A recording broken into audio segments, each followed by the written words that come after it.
Да, ќе се обидеме од Денис Јанкуловски или попознат како космонаутко да дознаеме сето она што да интересира нас сите кои што веројатно овој омикрон нема да не, како да речам, да не заобиколи во овој период кој што ни следува. Има разни муабети околу меѓу луѓето, нели? Има муабети за тоа дека нема тестови, па ево од прва рака дознаваме дали навистина нема доволно тестови за да можеме ние сите да видиме дали омикронот го имаме веќе. Космонаутко, како се работите на терен?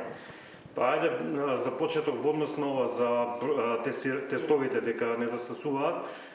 Јас барем јас лично што го гледам, мислам дека е недостаток на термини всушност, не дека нема доволно тестови.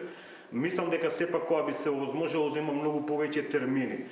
Значи, Центар за јавно здравје ги покриваме ние поликлиниките во Чаир, во Јане Сандански и во Ченто, поликлиника Ченто.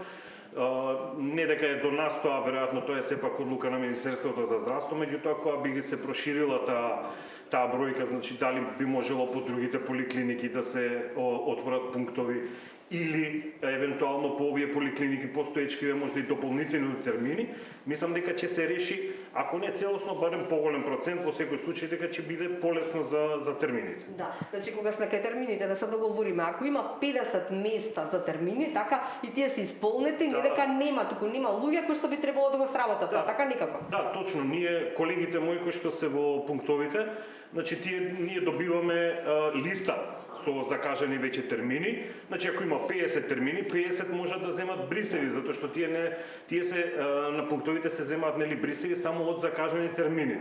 Тоа е тоа. Така да доколку има 60, доколку има 100, толку ќе земат, колку ќе има од мој термин, толку ќе земат. Така. А според другото што го знаете, барем вие, дека не недостасуваат реагенси или нешто во државава за да не може да се направи тестови. Да, според јас нели што ги имам информациите, сепак има некој веројатно порелевантен кој што ќе одговори поточно на тоа. Јас мислам дека недостасуваат реагенси, дека има доволно реагенси. Така да сепак мислам дека е проблемот, најголемиот проблем е термините, односно човечки фактор, односно бројката на колеги кои што би можеле да ги покриеме сите тие пунктови. Така, кога сме ке пунктовите, што мислите вие, едно ваше размислување, кои уште може да се вклучат во ова? Кои поликлиники може да ги вклучиме уште? Па веројатно јас не ја знам состојбата нели во самите поликлиники, подобро ќе кажат одговорните лица. Предпоставувам затоа што ете од една страна имаше нели во Ѓорче Петров се земаат брзите тестови, веројатно дека може на пример или ако не во останатите, барем во некој да бидат по блиски до граѓаните, затоа што еве сега да речеме како што ги имаме Јане Сандански, Чаир и Ченто, веројатно е голем проблем за оние луѓе кои што гравитираат центари на кај Сарај, тој дел е малку по-проблематичен, така да тука е нели поликлиника Букурешт, поликлиника Ѓорче Петров, Шуторизари, Драчево, веројатно би можело, меѓутоа ете пак нека е одлука на одговорните лицата. Така, кога сме веќе кај омикронот, има некои работи кои што нели луѓето ги прашуваат, па еве ние како медиум ве прашуваме вас доколку знаете, нели, кога одите на терен, што ви велат луѓето? Какви се нивните симптоми пред да констатирате дека имаат омикрон? Навистина е тоа многу поблага слика, навистина тоа се одразува да речеме на симптомите многу побрзо од претходните соеви. Да, од пракса јас што го гледам и што веќе го кажуваат нели стручните лица, сепак се работи за релативно побрзо појавување на симптомите. Тие релативно се во полесна форма, нели нормално индивидуално е, сепак не можеме за секој да кажеме дека е генерално така, да може секој да поминува нели во релативно полесна форма.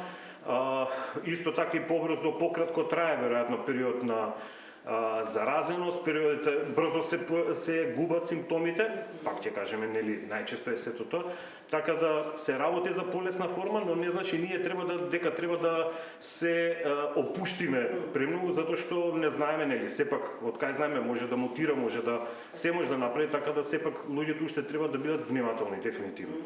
И уште една работа која што имаме како нели закачка да речеме или непознаница во однос на омикронот, велат луѓето кои што прават брзи тестови, рапид тестови, нели по некакви први симптоми, за додека чекаат да речеме термин во институтите за јавно здравје, дека секогаш им се негативни тестовите, а нивните симптоми се многу слични, барем на оние кои што ги кажуваат за омикрон. Какви се вашите искуства? Од искуството од пријатели, познати од луѓе кои што одам да им земам брисеви, Веројатно и така е информацијата дека сепак се работи за мутација, односно сој кој што тешко се детектира на брзите тестови. Така да пак се врзуваме на она дека нема доволно термини за ПСР тестови, па затоа луѓето ги прават тестовите и нормално кога тој има од една страна, да речеме, ги има симптомите кои што се карактеристични за омикронот, може и за делтата, нели уште кажуваат доктори дека и таа е уште присутна, а од друга страна излегуваат негативни резултати и тоа е таа непознаница, па потоа сакаат да направат ПСР тестови, па нема доволно термини, значи пак еден круг е тоа, ама дефинитивно се работи за нешто што веројатно не се толку сензитивни за омикронот. Да. И кога сме кај ова, ви се гледали крајот вистински, некако од СЗО нешто кажуваат, па едни вака, други унака и не знам што, англичаните сега ги тргаат сертификатите и така натаму, има ли нешто навидум крај или? Сите сакаме, нели, што побрзо крајот да биде. Јас се надевам дека, еве, ајде, ни кажуваат дека пролетта ќе биде многу полесна, дај Боже се да е така. Јас индивидуално кажувам за мене, мислам дека ова што го прави Англија и веројатно некои други земји, тоа е веројатно почетокот. Јас малку така по-народски ќе кажам, веројатно им е смачено на сите, нели, се ова што трае и викаат да прекинеме, тоа е тоа. Така да можда е тоа начинот. Веќе не сме паметни како треба и што треба. Толку се навикнавме, толку преси, имаме притисок од цела работа, да мислам дека малку е чудно ако некој рече ве утре готово. Како да не очекуваме, а го очекуваме секој момент. Така да се надевам дека многу побрзо ќе заврши. Пролет без маски? Пролет, да, а без маски ќе видиме. Не знам. Стварно не знам. Јас се надевам, иако пак ќе кажам, тоа е еден момент кој што и кога ќе кажат готово е се, кога ќе сме сигурни дека стварно не треба веќе маски да носиме, така да веројатно се некако спонтано ќе дојде, што знам како да кажам. Така, кога сме кај маските пак, луѓето па од другата страна, другиот тип на доктори велат дека астмата и сето она што ќе ни се случува, па на тој план ќе ни донесе дополнителни компликации. Никој веројатно не знае што после, не дај Боже, би се појавило од сето тоа, значи не правам овој само за маските, правам муабет и за оние што прележуваат во полесна, во потешка форма. Така да се тоа ќе видиме можда по некоја година, по некоја деценија, да се надеваме дека ќе го видиме и само ќе го видиме и дека едноставно ќе му кажеме фала и пријатно, тоа беше што беше. И да се надеваме дека космонаутко ќе ја се облече оваа облека и ќе имате некоја ново име после. Дај Боже, иако многу луѓе кои ќе ме видат без скафандери ми чудно викаат не те препознаваме, меѓутоа веднаш ќе ме препознаат, така да дај Боже што побрзо да биде сето тоа. Супер. Ете, држиме палци што побрзо да ни се случи. Јас гласам за пролет без маски и без омикрон и без корона, ако може.